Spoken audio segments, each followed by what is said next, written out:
start calling item. Okay. Got the money stuff all figured out. Got the money stuff all figured out. It's all figured out. We're done.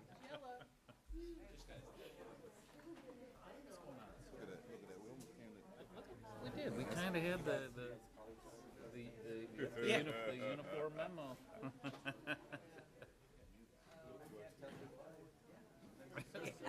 So tough. It's colorblind.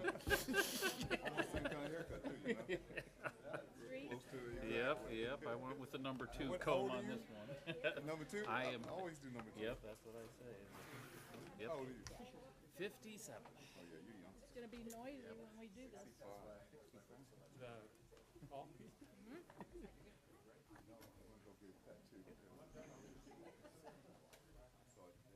I'm good. Good evening. We will call to order the Monday, September 24th, 2018 meeting of the Sacramento Regional Transit Board of Directors. Would the clerk please call the roll to establish quorum? Director Budge? Here. Director Hanson? Director Harris? Here. Director Hume? Director Jennings? Here. Director Miller? Director Morin? Here. Director Natoli? Here. Director Chenier? Here. Director Cerna is marked as being absent, and Chair Kennedy. Here. With that, we have a quorum at 91 votes. Thank you. This meeting of the Sacramento Regional Transit District will be cablecast without interruption on Metro Cable 14, the local government affairs channel. Tonight's meeting will air on September 26th at 6 o'clock p.m. and on October 2nd at 9 a.m. and webcast at www.sacmetrocable.tv. It is also closed captioned. Members of the audience wishing to address the board should fill out a speaker card located at the rear of the room and provide it to me or Adam. Please speak into the microphone and state your name for the record. We would appreciate everyone turning off their cell phones. Thank you. And the arrival of Director Hanson. Thank you very much. Just diluted Mr. Chenier's votes. Yeah. And Mr. Lonergan, might I say that you look very good in that chair. So Thank you very much. all right. Please join me in the Pledge of Allegiance. I pledge allegiance to the flag of the United States of America and to the republic for which it stands, one nation, under God, indivisible, with liberty and justice for all. First item. First item is the consent calendar, items 1 and 2, and you do have a speaker on item 2. We do. Mr. Chair, could we just pull item 2 for discussion, please? Yes, ma'am. Thank you. Okay, we will pull item 2. And I believe Ms. Kerber has a card in.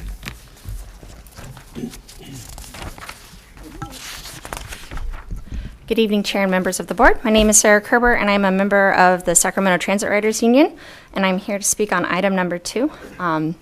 While we appreciate the regional transit's commitment to both innovative curb-to-curb transit solutions and their commitment to reducing carbon emissions through the purchase of fully electric vehicles, we have concerns that in the rush to purchase these vehicles, the ADA accessibility of the vehicles being purchased and overall safety is becoming an afterthought. SAC-RT's Mobility Advisory Council's purpose is to specifically review and advise RT on system accessibility features and improvements, provide communication between RT and key stakeholders. Being involved in the design and procurement of new vehicles is directly in line with the mission and purpose of the MAC. Bringing them into the decision-making process after procurement, or not at all, undermines their ability to engage in a meaningful way. Unfortunately, these projects are not being brought before the MAC to ensure their compliance with state and federal laws or best practices in access. Earlier this month, funding was approved for 6 EV Star 25-foot electric buses for Regional Transit Smart Ride RT Microtransit Pilot Project that are not ADA accessible. Neither that purchase nor the solutions to make those buses accessible were reviewed by the MAC prior to the completion of that agreement. Likewise, the purchase and design of these buses has not been brought before the MAC to ensure that they are ADA compliant and accessible. In light of the fact that the next MAC meeting will not be until November 1st, we request that this item not be voted on prior to their review and recommendations to the board and staff. Thank you. Thank you. Director Budge. Yes, thank you, Mr. Chair. So I had some operational kinds of questions. Personally, I totally support the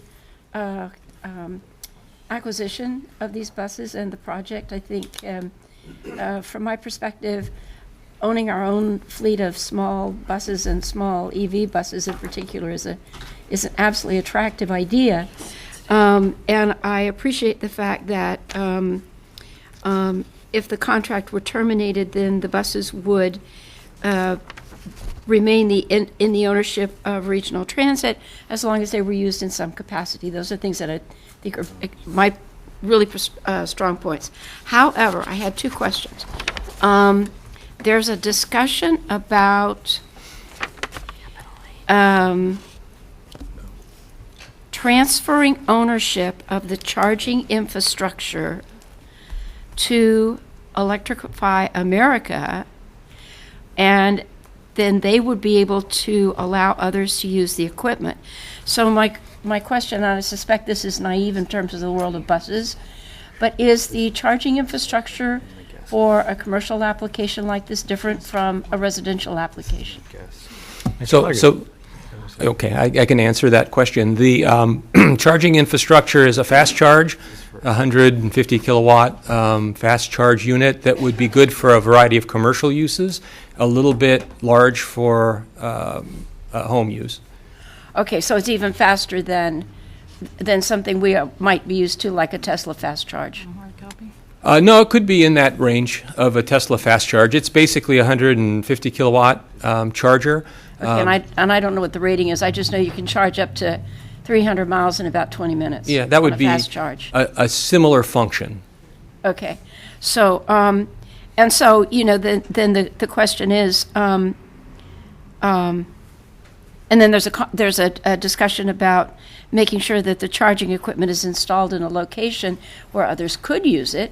So given the fact that SMUD and others have been out around at least this region trying to install more chargers in places, then it would seem like that kind of infrastructure would be something that would be really valuable for RT to retain control of. But the one thing, and those are just comments, but the one thing that I thought was unique about this, I didn't see a discussion of the actual need for the buses to run between the Davis campus and the Med Center. And I would personally love to know what that need is, because probably most of us know nothing about the program of being a medical student. Do people transfer or move back and forth between the campuses all the time? Is there that much need, or is there a need for, because it doesn't seem like this is available for passengers. I mean, just, or patients. It's actually fully open door, so it would be available to anyone who wanted to ride it, student, patient, worker, doctor, anyone who wanted to use the service.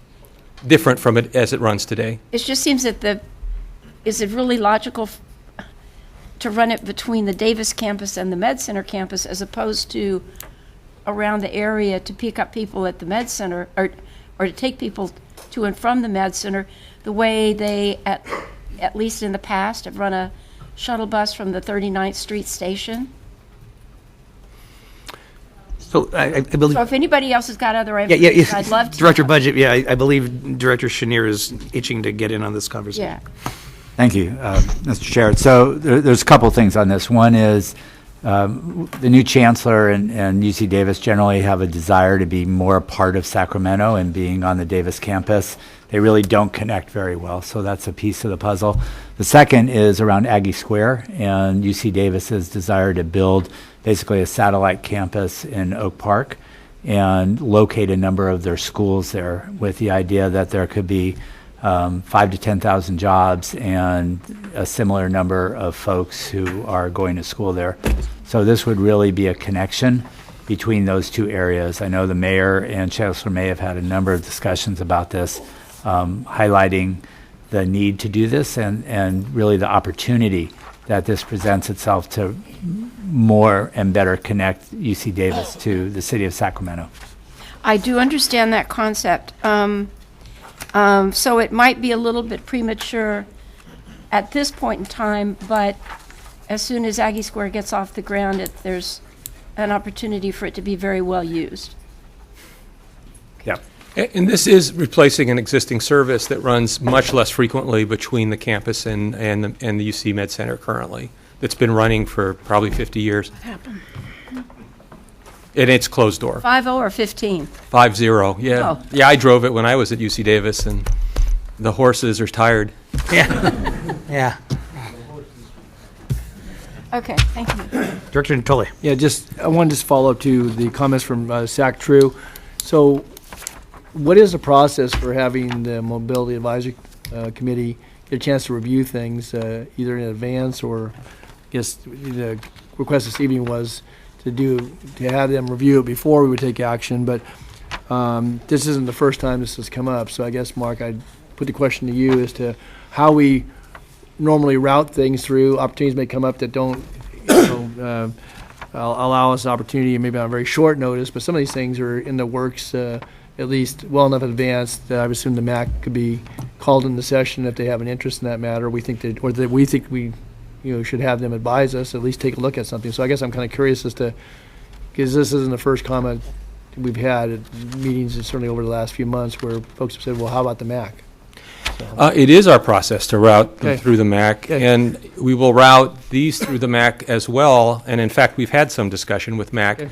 on the 25-foot buses that were mentioned.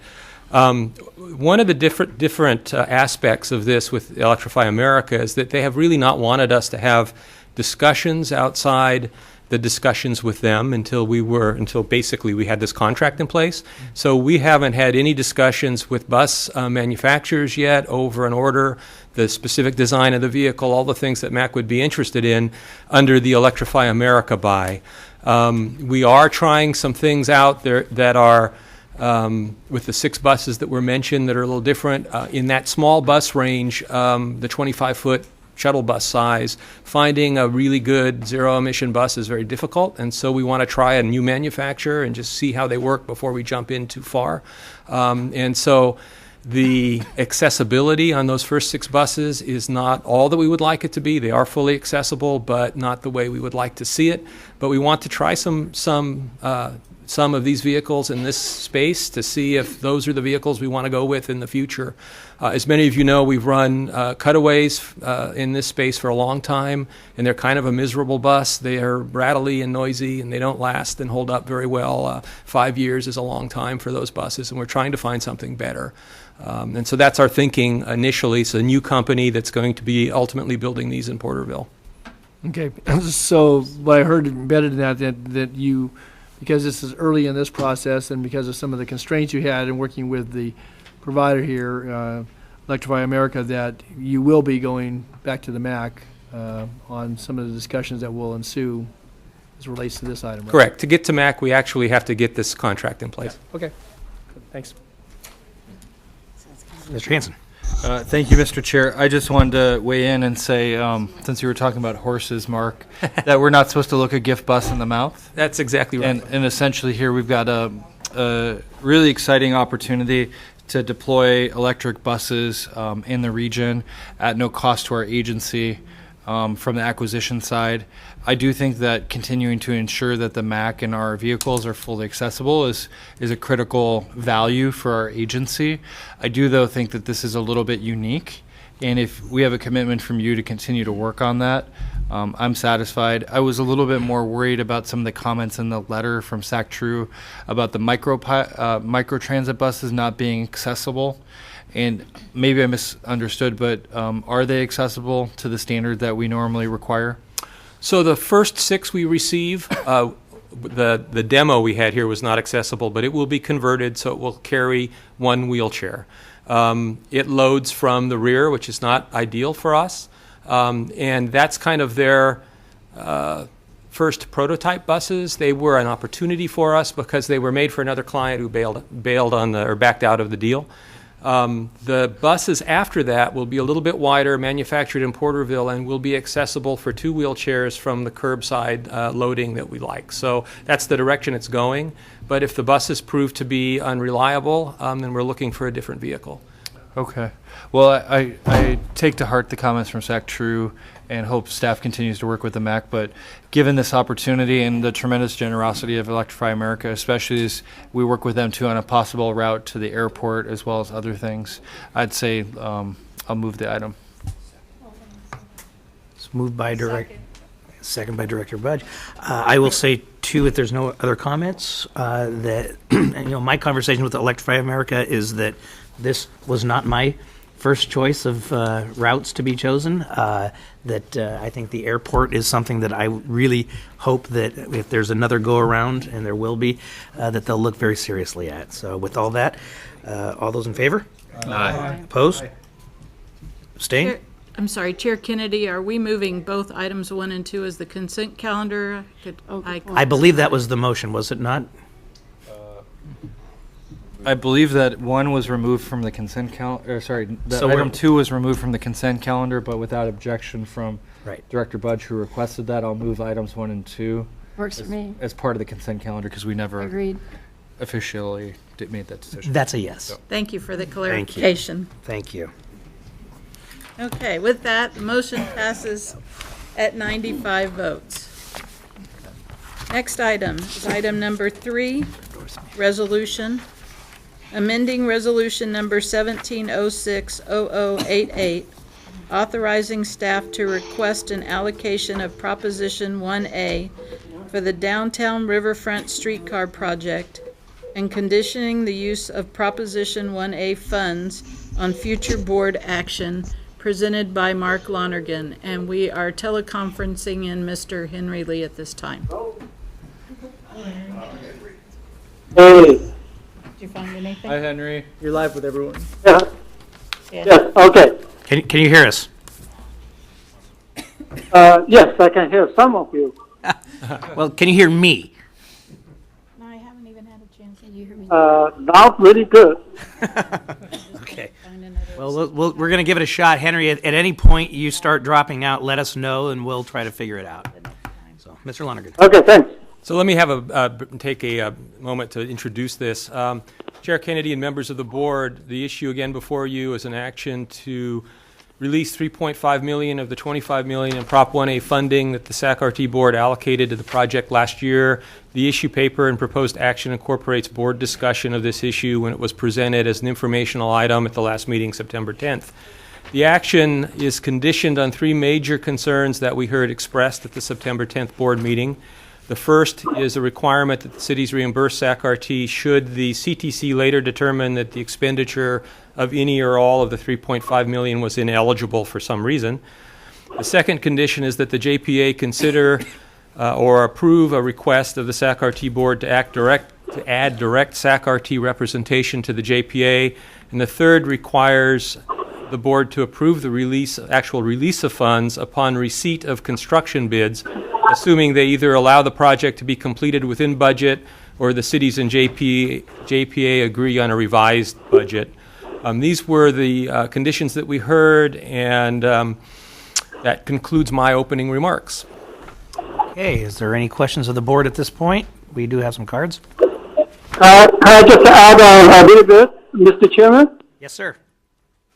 Yes, I just want to say the RT staff, JPA staff, city staff, we work together on this fine and well-balanced, issue paper, try to take care of, concerns from all aspects, from different partners. So staff feel confident, these recommendations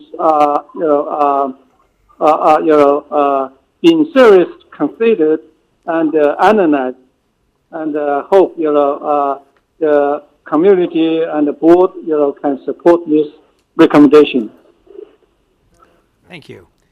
Yes. Just really quickly, and I want to come back after public comment if I can, but I just want to note that the conditions were never voted upon by this board. It was individual board members who brought some of these things up. Okay. So, Thank you. Noted. Any other questions before we hear from the public? All right. Dennis Newfield.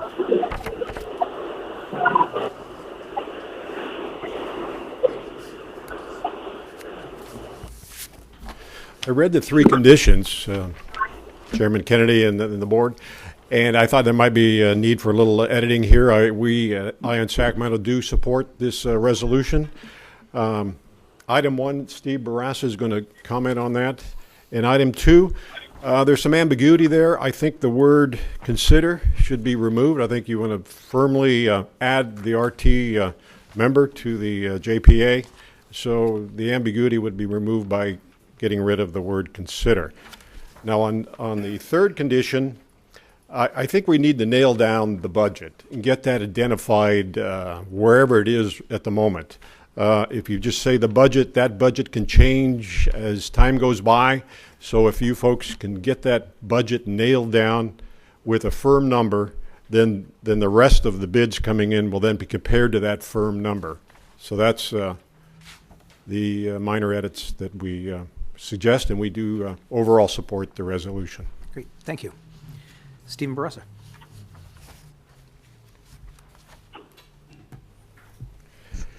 Greetings, Board. Ion Sacramento, we appreciate the work that's been done on this item and securing the interests of Sac Regional Transit. We would like it amended to add a contingency that the cities reimburse Sac RT if the project is ultimately abandoned. This was discussed at the last meeting. There was a concern that this language would not be able to be drafted by this meeting, but given the fact that these funds won't be used until next year, I think there's plenty of time to add that safeguard to this item. Thank you. Great, thank you very much. Coca Coca-Cola, the member of the public with my favorite name.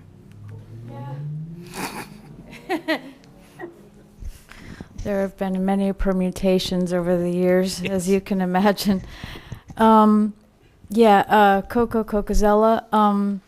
This evening, I'm speaking on behalf of Sacramento Transit advocates and riders. Potentially some redundancy, but I'll say the comment anyway, since I had prepared to come and represent this group. So, prefacing it by saying there's a letter that was sent to the board on August 22nd from STAR. So I'll just reiterate some of this. And I'll use the acronym SSGA to stand for Small Starts Grant Agreement. In light of the uncertainty surrounding SB1 transportation funding, as well as federal funding in the future, maintaining existing service and rebuilding ridership and a strong reserve must be SAC-RT's funding priorities. The streetcar project must overcome a variety of serious issues before it can get an SSGA from the FTA. In light of the uncertainty surrounding the streetcar, SAC-RT should have a guarantee that its funds will not be wasted. There must be a guarantee from the cities that if the streetcar does not obtain the SSGA or is not built, RT's Proposition 1A money will be refunded within an agreed upon time. STAR urges the board not to approve any release of funds from SAC-RT's state Prop 1A money until the project receives the SSGA from the FTA or the two cities guarantee to refund the money within a fixed time should the project not obtain the SSGA or not be built. Thank you. Thank you very much. Jeffrey Tartagia. Good evening, Jeffrey. Good evening, Patrick, Chairman and Board. My concern is on threefold. The first one is the last time the streetcar met, it didn't have a quorum. The two meetings before that I met, neither Jeff Hansen or Steve Harris advocated for a RT board member to be on there. That was Oh, I'm sorry. All right, Jeff Harris. No, is that right? I apologize, Jeff. I mean, I will won't ruin names at all times and say through there. Wait till you get when I get around with Stephen through there. But anyway, those two things have not happened. You've got Measure U funding coming up, and if it fails through there, it seems to me like the next time the streetcar does meet, and if it is $209 million of what the federal budget, should we say, request is, the $214 million of expenses going out from City Hall for construction along 3rd Street, or what else is going to be in there, it seems to me like you should really be considering, if it isn't going to advance, what is the backup plan? And I think, hey, West Sacramento is willing to put $35 million in. Let's make that work out and see from there our street where the storage area is out. And maybe the new Broadway Bridge might be a good way of taking the streetcar across to Sacramento as a phase 1 or phase 2 project before you get after when the convention center is done and around the Memorial Auditorium and to City Hall, and the wonderful thing of what's going on with the Sacramento Valley Station.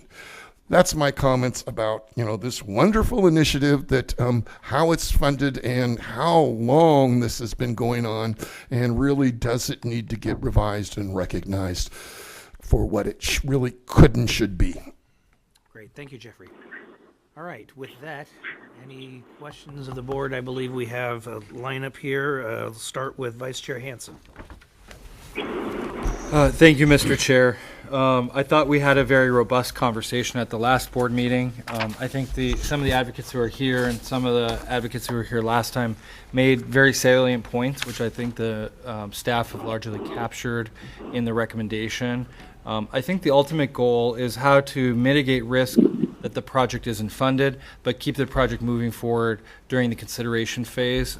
I spent a lot of time talking to our staff, the JPA staff, about when we would find out the risk review, the construction bid timeline, and then a potential full funding grant agreement from the FTA. And it seems to me that we are in a window of opportunity right now where we don't know what's going to happen. But because this resolution is drafted, that this has to come back to us in January before funds are released, I think that we've given a lot of security both to our organization and minimize the risk that funds would be released if the project either A, for some reason can't move forward because of construction bids or some other unforeseen circumstance. I'm very supportive of the idea that we continue to get more opportunity at the JPA board for regional transit to have a voice.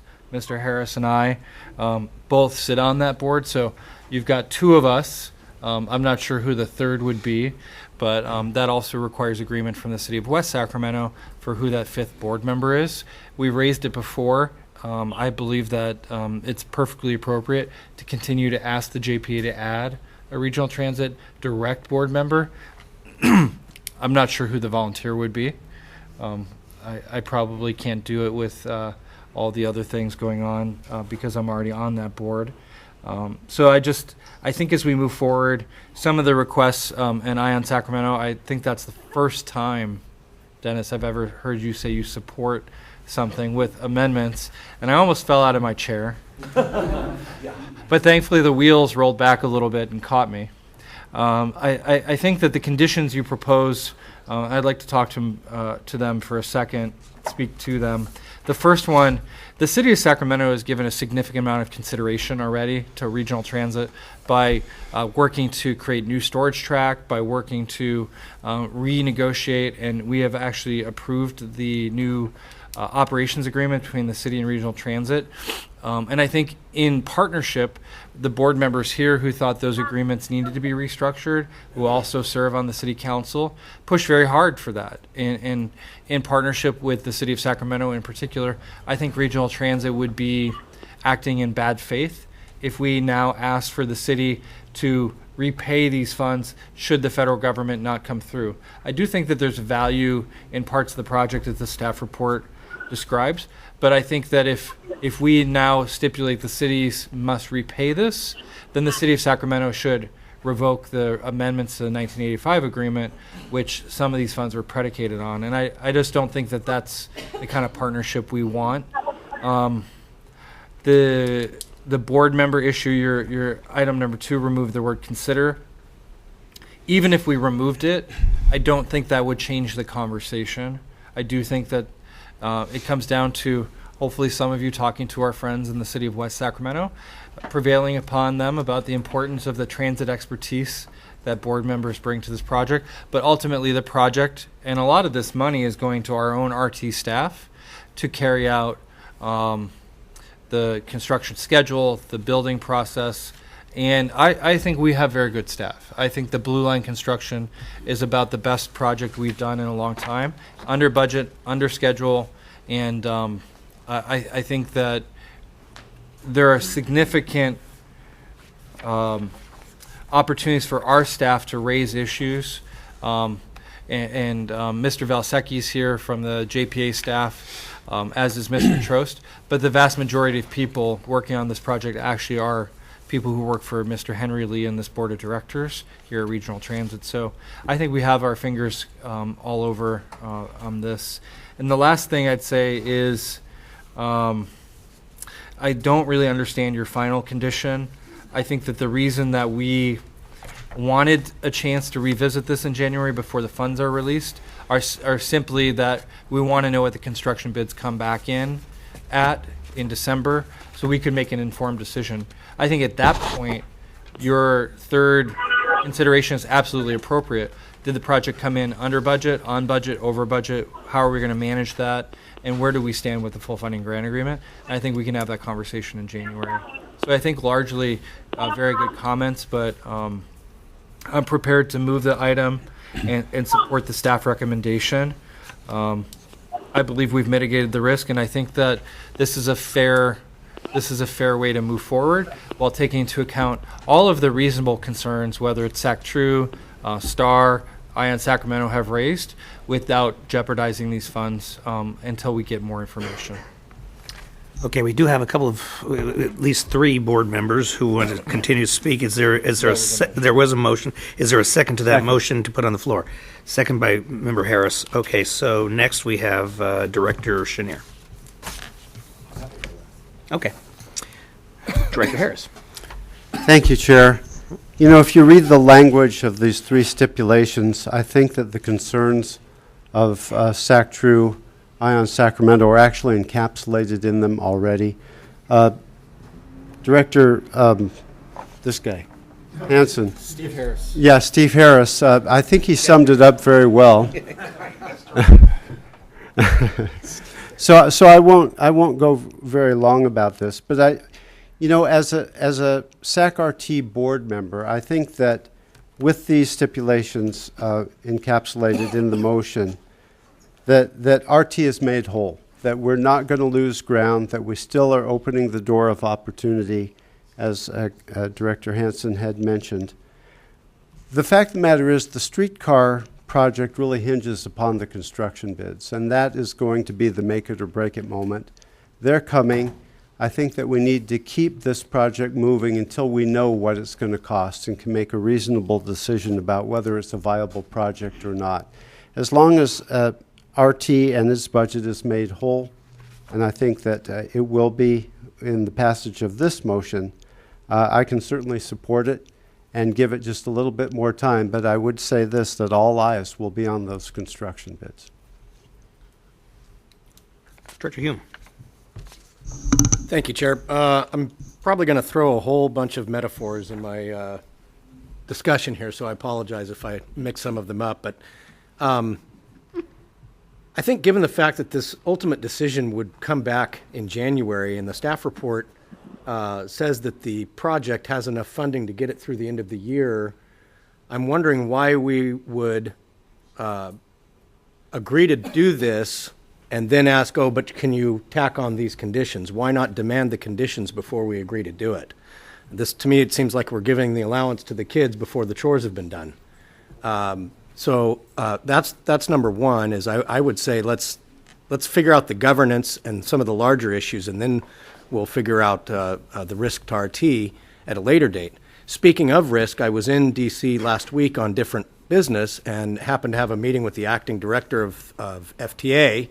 And once our business was conducted, I happened to mention the streetcar in passing, and the face that she made gave me the indication that the risk assessment is not looking good. Furthermore, the administration, and I'm speaking of the transit administration, not the White House administration, still continues to favor bus rapid transit or other modes that don't put so much of a heavy capital investment into the ground, especially in the face of the potential disruption of automation that could be coming. So I think that the risk assessment should be forthcoming. It's going to have some telling information with respect to this project. And as I said, there seems to be some larger issues, governance and budget and so on, and the bids to come in, that I don't see the urgency in doing this now. So, I would prefer that we put this off. But and I apologize for missing the last meeting. I understand the discussion was quite spirited. And for the record, I only noticed one analogy in there. Well, we're putting the cart before the horse. Okay. I missed that one. All right. Okay, there's two. All right. We don't want the horse to have left the barn. No, I don't think you said that one. All right, Mr. Chenier. Thank you. Just a couple things. First, let me see if I can address part of that. If we don't do this now, we're not allowed to move. We can't move forward on the planning aspects of this. And I'm going to ask Mr. Trost from SACOG to see if he can address the timing issues on this and why we want to move forward tonight. And I'm going to also address the allowance question. To me, this is putting your money on the table, saying, here it is. When you do your chores, you get it.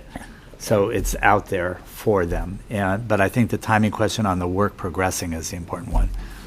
Yeah, thank you, Director Chenier. So the important thing here is that we have budgeted funds through the end of the calendar year, and even to do that, we are operating on a very thin budget to continue to maintain all the work that we need to do in order to put ourselves in position for a grant agreement by February or early March of 2019.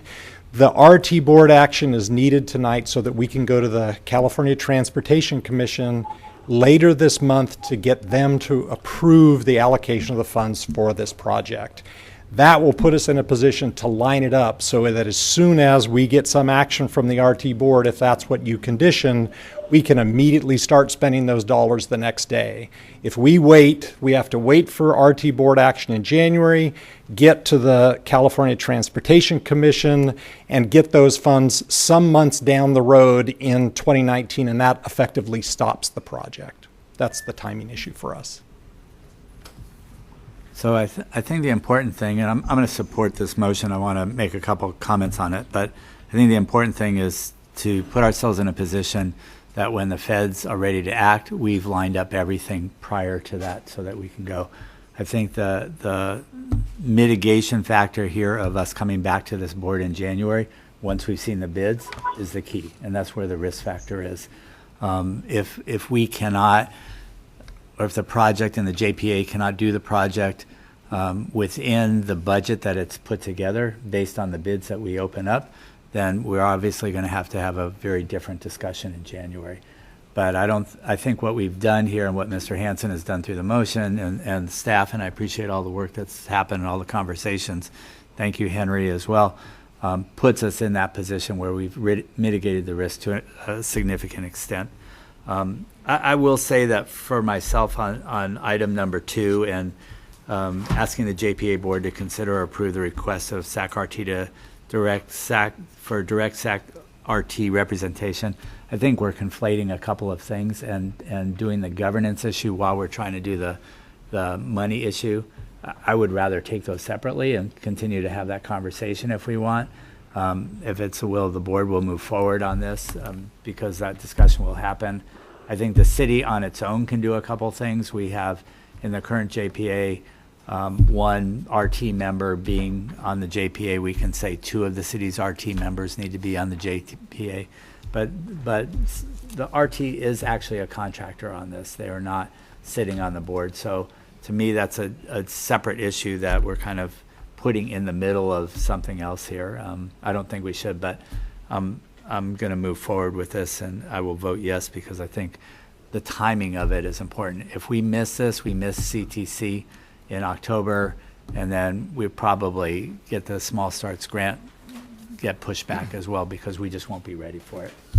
So with that, I'm a yes vote on this. Thank you. Director Nicholi. Yeah, thank you, Madam Chair. Mr. Chair, excuse me. The I would just say on item 2 that maybe respectfully disagree with just Mr. Schneer on this. I was going to comment before he made the comment, but I think that coming back to RT kind of as the backstop bank as relates to advancing work is certainly a reasonable request. We entertain it this evening as part of the motion that's on the floor. But I will also say, as I've said previously when we've talked about this, that representation beyond what we currently have, I think is important. If we're going to continue to be not just a contractor, but a part of this project, again, and I think certainly Directors Harris and Hansen can carry that message and will represent us ably on that regard. But I think RT needs to have direct representation. And I guess I would just comment that I'm prepared to support the motion this evening. I think the caveats here are sufficient to at least assure that when we come back in January, we'll continue to have in place the ability to make some decision on the release of the money. But I guess I would also say as a part of that 2 says consider or approve. I guess I would hope there'd be some progress made as it relates to, and again, maybe this is a message for our brethren in West Sacramento, that as it relates to coming to this body, first for the $25 million, now for release of up to the $3.5 million, both were reasonable, and I think that they go behind a project that we'll know more about, as said by members here previously. But I will just say that representation is key. And I would hope that by the time we next visit this, assuming we will in January, right after the first of the year, that issue will have an answer maybe different than what we currently see. Okay, anybody else? Yeah. Member Budge. So could someone discuss or at least comment on Mr. Tro's point about the timing relative to the staff's comments about whether or not the CTC or somebody would find that using this money in this manner is an ineligible expenditure, and we might be required to reimburse it. Both that issue as well as the timing of needing this to continue to go forward with the route optimization study and other things that Regional Transit would have used this money for. So I can respond. First of all, I absolutely agree with Mr. Trost's comments. The CTC meets in October and then not again until December. They have to approve the allocation request, which we would expect them to do in October, but we need board action to move forward with that. The concern about having to reimburse the money is that as the project has developed, we've gone to the CTC for an allocation request for an SVS loop. We've gone to the CTC for an allocation request. That's the Sacramento Valley Station, the loop related to the Green Line, for the streetcar. And what we're trying to protect RT from here is a condition in the future where neither project moves forward. And the CTC comes back and say, hey, wait, you've spent money from the Prop 1A pot, but you've never built anything.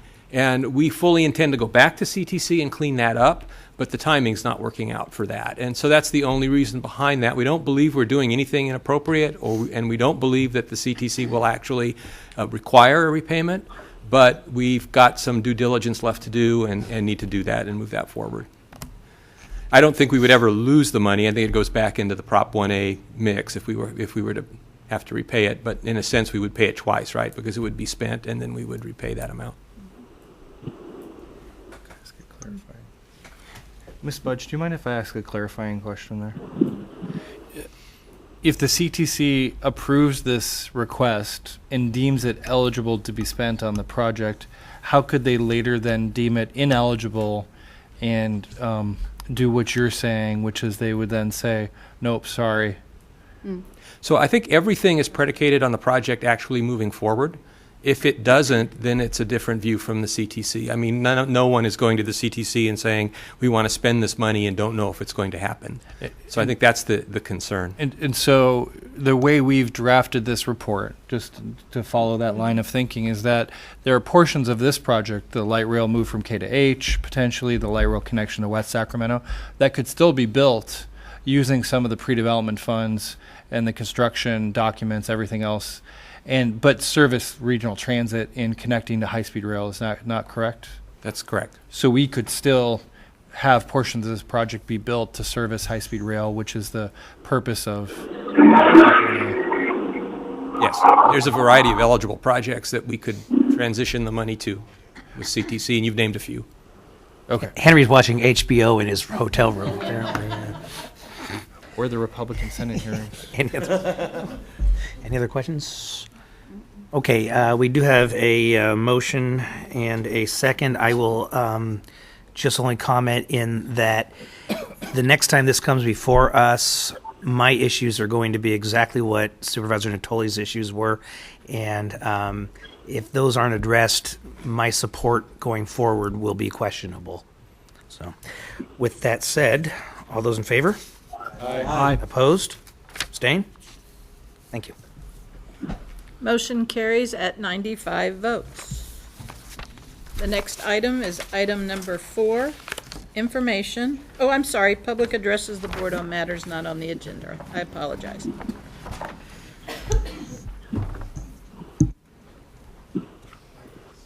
Cindy, my phone is dying. I'm going to get out from the board meeting, okay? Bye, Henry. Okay. Bye, Henry. Enjoy the barbecue. Okay. Thank you. Okay, thank you. Yeah. Is there a general manager's report? Yes. Okay. Oh, yes, I'm sorry. Yes, we are. You are correct. And we have Mike Barnbaum. Thank you.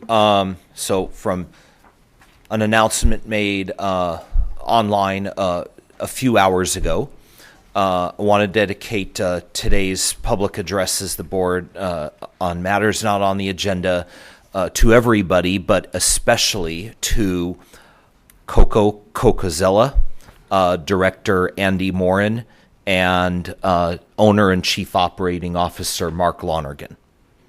Attention Folsom stage line users.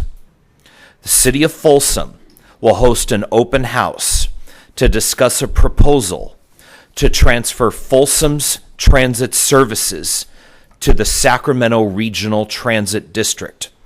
The open house will be held on Wednesday, October 10th, from 3 p.m. to 6:30 p.m. in the Senior and Arts Center, located at 48 Natoma Street. Staff from both the City of Folsom and the Sacramento Regional Transit District will be available to discuss the proposed annexation, answer any questions, and seek input. As part of the proposal, SAC-RT is committed to a seamless transition with no impact to current riders. Service levels will be maintained or improved, and there are no short-term plans to make changes to the existing bus service, stage line branding, or fares. All current Folsom Transit staff will be offered similar positions within the Sacramento Regional Transit District. For more information, please contact Matt Mock at area code 916-461-6754 or MMAUK at folsom.ca.us.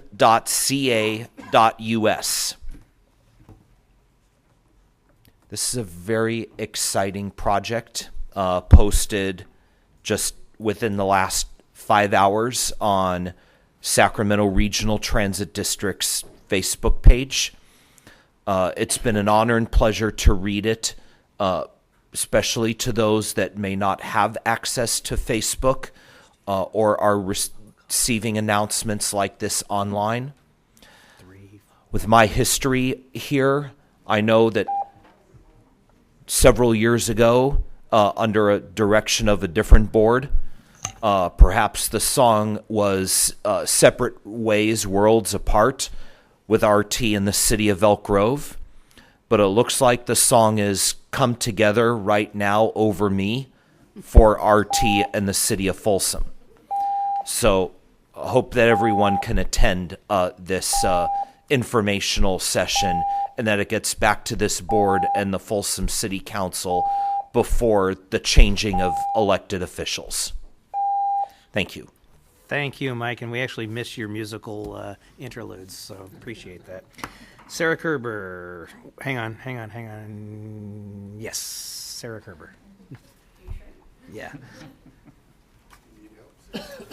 Not yet. So, hi, my name is Sarah Kerber, and I'm with the Sacramento Region, or nope, that's wrong, SACTRU. Too many hats. SACTRU would like to thank everyone who recently participated in our Transit Rider Challenge over the last week, the SAC-RT Challenge. We had a great time watching the participants post on social media and engage with riders and members of the public. It was great seeing people react with so much enthusiasm and support to the images of people using and talking about public transportation. The photos spurred additional discussion of issues SAC-RT has been working on, such as the challenges at Wad I-80 Station, improving accessibility, the cleanliness and safety on our system, how to use the Alert SAC-RT app, and the best way to take 20 selfies of yourself in a week. We also hope that the challenge highlighted for the riders in our highlighted for you that the riders in our region face many obstacles to using our public transit system. We know that the board understands how the system is underserving various communities, and we truly appreciate your work with the agency. Hopefully this was an opportunity to highlight that increased service is needed and to connect your constituents to other communities via public transportation.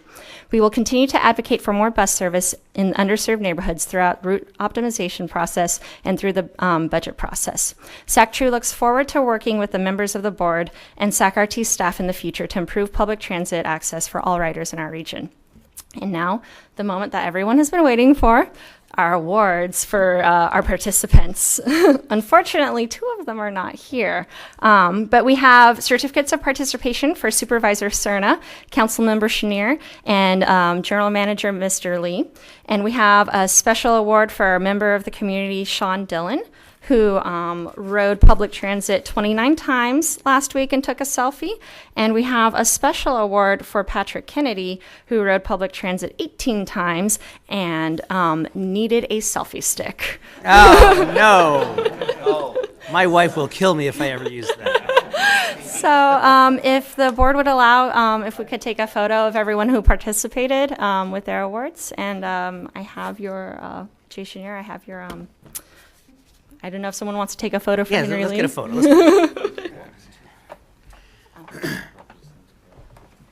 Come on, Jay. Get up. I have to do it. Where do you want to do the photo?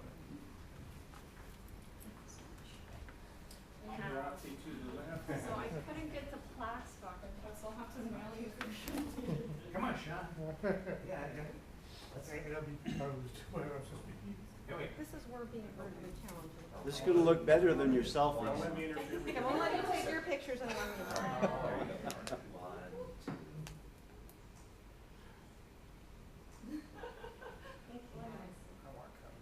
One, two, three. Thank you. So, thank you so much for participating.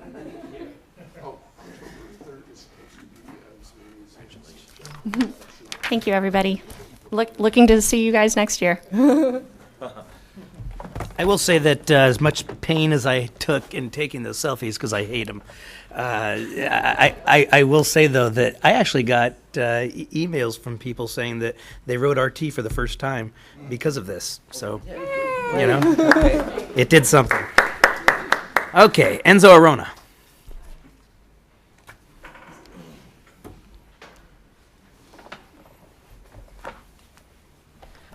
Good evening, directors and General Manager Henry Lee. My name is Enzo Arona. Tonight I'm commenting about the future of mobile access for Connect Card. As you're aware, the systems for mobile tickets, also known as Zip Pass, and the Connect card are fragmented. When you load tickets or fare on one card, it does not reflect on the other system. To my understanding, we are spending money to merge these two systems. My proposal is to phase out this fragmentation by closing the Zip Pass system and focusing our energy on further digitizing the Connect card system.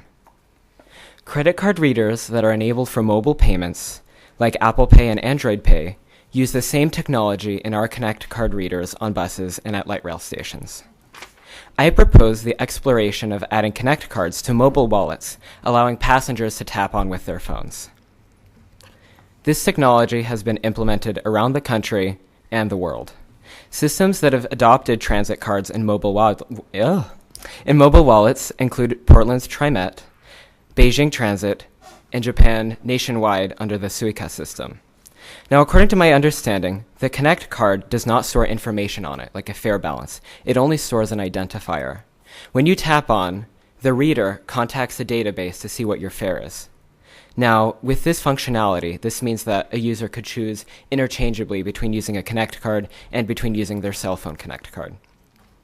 Users without mobile wallet-enabled smartphones could still make use of a new Connect card app, using it to reload fare onto their card. Sacramento Regional Transit and the Connect Card Consortium have the opportunity to make further leaps and bounds in modernizing our area's fare payment system. On your desk is my comment, collected information, and a concept image on the topic for further inquiry. Thank you very much. Thank you very much, Mr. Arona. I almost understood everything you said. But Mr. Lonergan, I consider that free labor, so contact him. Absolutely, great ideas. Thank you. Stephen Barroso.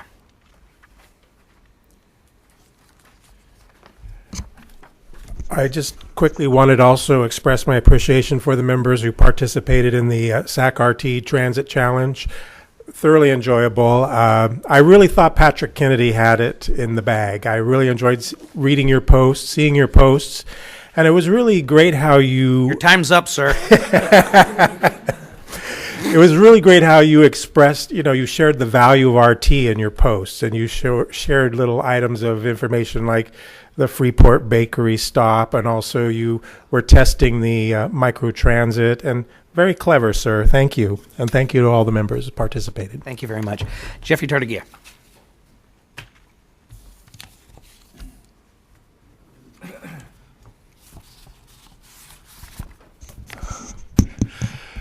Jeffrey Tartagia.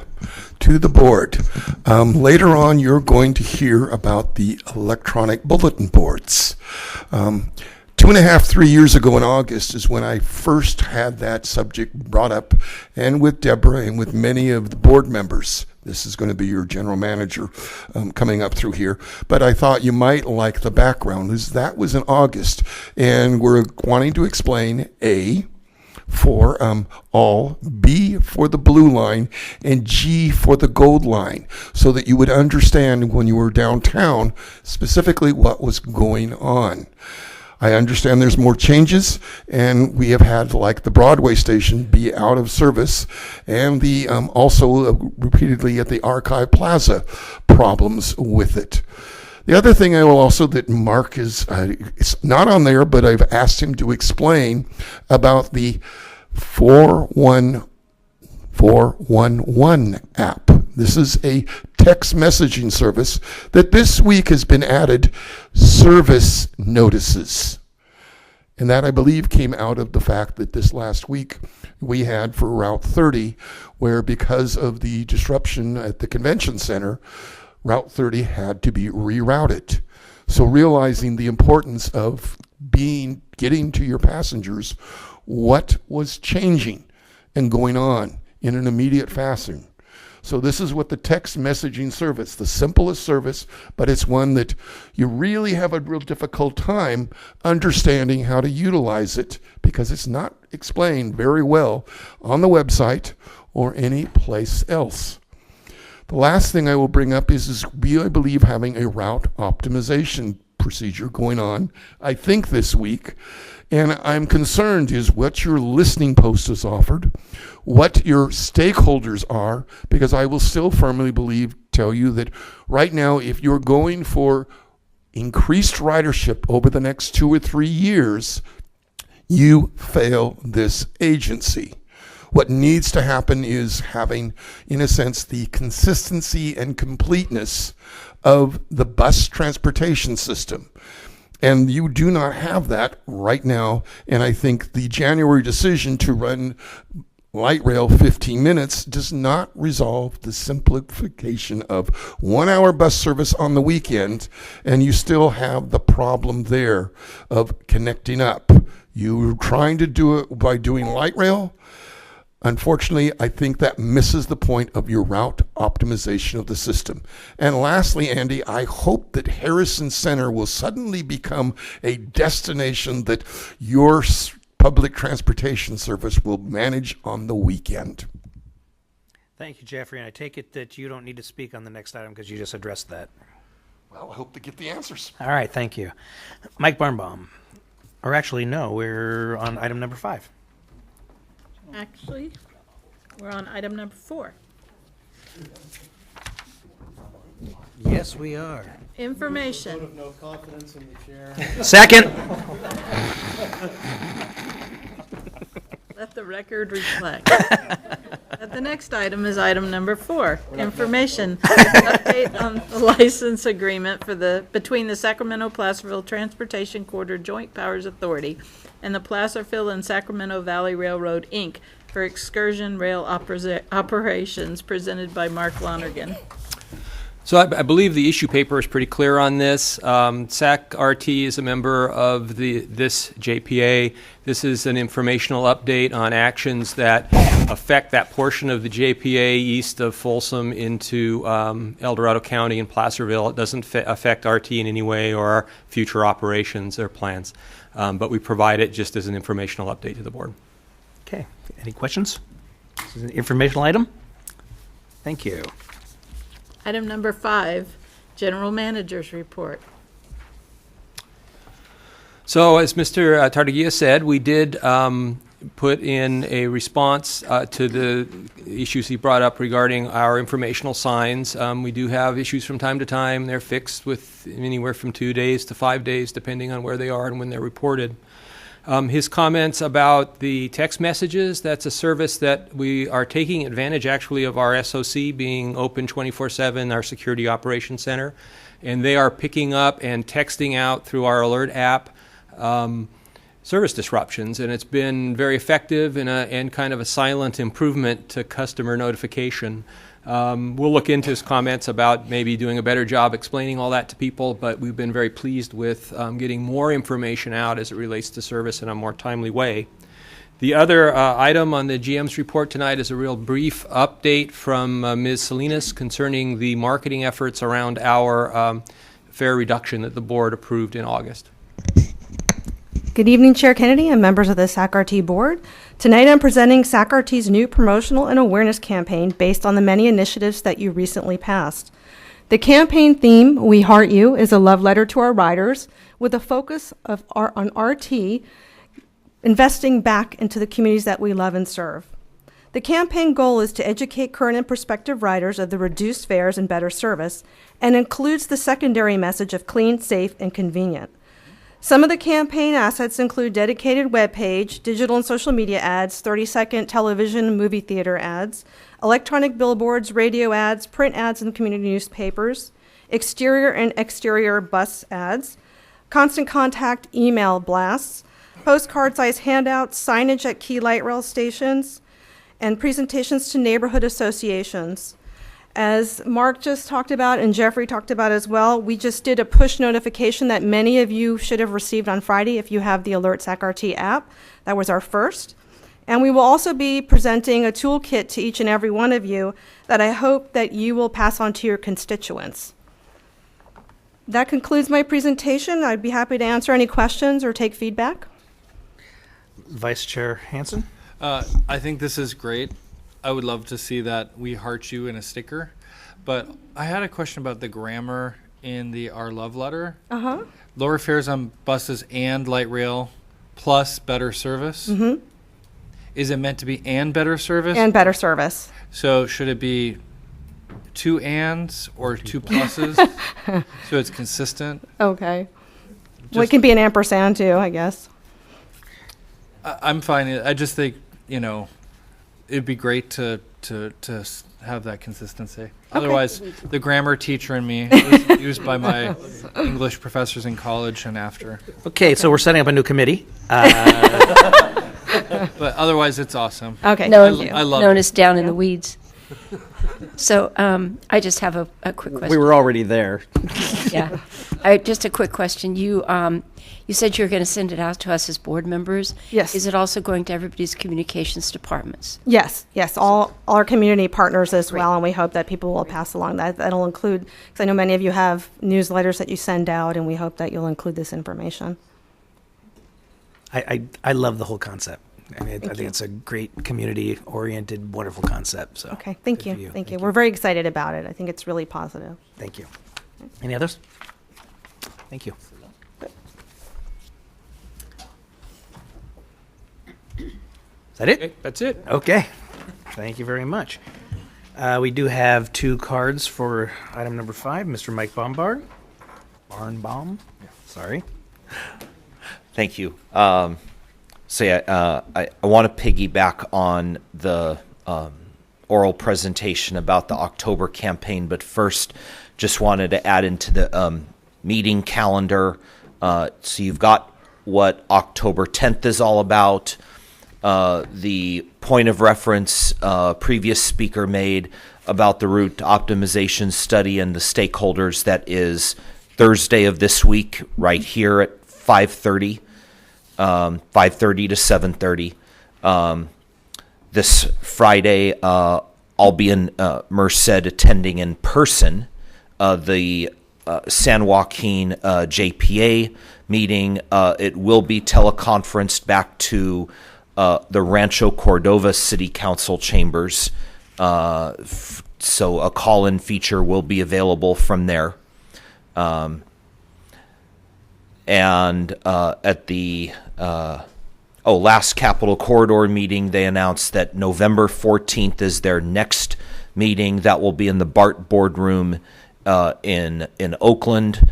And they did discuss very heavily the one ticket, one seat policy, particularly on very busy morning weekday trains.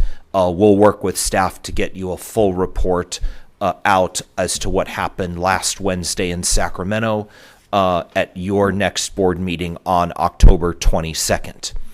So on the campaign for October, really quickly. So you heard in the last mention of the Folsom presentation a couple of references to some songs, and songs and references like that make for very good marketing pieces as well. They go a long way. So I would want to piggyback on this campaign and assist staff. Probably the song or theme to go along with this would be "All You Need Is Love" by the Beatles. And that is on an app. You can't hear it anymore on the radio, unfortunately, but you could hear it on an app, not on WeHeart, but iHeart 60s on the iHeart radio app. Thank you. Commercial-free 60s hits. Thank you, Mike, for that plug. I appreciate it. Sarah Kerber. Good evening. My name is Sarah Kerber. I'm with SAC-TRU. We'd like to thank staff for explaining the many problems facing the digital message signs. We know that our members have raised this issue multiple times, and we're glad to have some more information about it. We hope that you'll continue to improve the announcement system available and improve communications with riders, such as real-time updates and using the audio system to give additional announcements to riders who may be visually impaired. And since now that we understand that the problems with the signs require notification by SAC-RT employees or the members of the general public when they malfunction, we'll begin to encourage our members to report damaged signs so they can help identify where they need to be replaced. Thank you so much. Thank you very much, Sarah. And with that, Mr. Lonergan, I will also add to, now that we're on the sign subject, when you go to the SAC Alert website and you have the drop-down box, there's nothing that to report. You have to do the other. This is sounds like it's an issue that's common enough that maybe we should have a drop-down for electronic sign issues. I believe we can do that. Okay, thank you. All right, any questions, ideas, communications from the board? We're adjourned.